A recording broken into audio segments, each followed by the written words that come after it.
ദിനത്തോടനുബന്ധിച്ച് Valanchery TRK UP സ്കൂളിൽ വിദ്യാർത്ഥികൾ വിവിധ പരിപാടികൾ സംഘടിപ്പിച്ചു.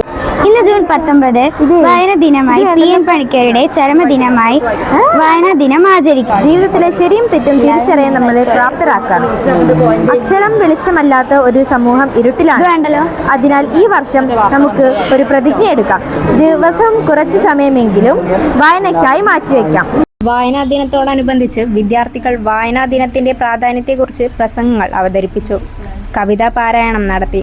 കൂടാതെ വായനാ ദിനത്തിന്റെ പ്രാധാന്യത്തെക്കുറിച്ച് അധ്യാപകർ ബോധവൽക്കരണം നടത്തി. ദിവസത്തിന്റെ പ്രാധാന്യം നിങ്ങൾക്കറിയാലോ. ഇന്നെന്താണ്? വായനാ ദിനാണ്. PN പണിക്കരുടെ ചരമദിനാണ് നമ്മൾ വായനാ ദിനമായിട്ട് ആഘോഷിക്കുന്നത്. നിങ്ങൾക്ക് വായനാ ദിനത്തിന്റെ പ്രാധാന്യത്തെക്കുറിച്ചിട്ട് ഈ മലയാളം ഡിപ്പാർട്ട്മെന്റിന്റെ സീനിയർ അധ്യാപികയായ സതി ടീച്ചർ നിങ്ങളോട് സംസാരിക്കും.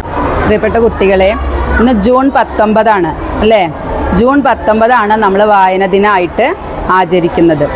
1995 PN പണിക്കർ എന്ന PN പണിക്കരുടെ ചരമദിനമാണ് നമ്മൾ എന്തായിട്ട് ആചരിക്കുന്നത്? വായന ദിനമായിട്ട് ആചരിക്കുന്നത്. 1995 ജൂൺ 19 അദ്ദേഹം ഈ ലോകത്തു നിന്നും വിട പറഞ്ഞത്. എന്നാൽ 1996 ജൂൺ 96 മുതലാണ് നമ്മുടെ ഗവൺമെൻറ് വിദ്യാഭ്യാസ വകുപ്പ് വായന ദിനം ആഘോഷിക്കാൻ തുടങ്ങിയത്. PN പണിക്കരുടെ മുഴുവൻ പേര് പുതുവായിൽ നാരായണ പണിക്കർ എന്നാണ്.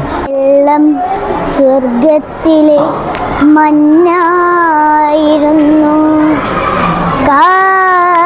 കാരണവന്മാരുടെ പ്രാർത്ഥനയിലലിഞ്ഞ് അത് ഉറവകളുടെ സൂര്യകാന്തിയായി ഭൂമിയിൽ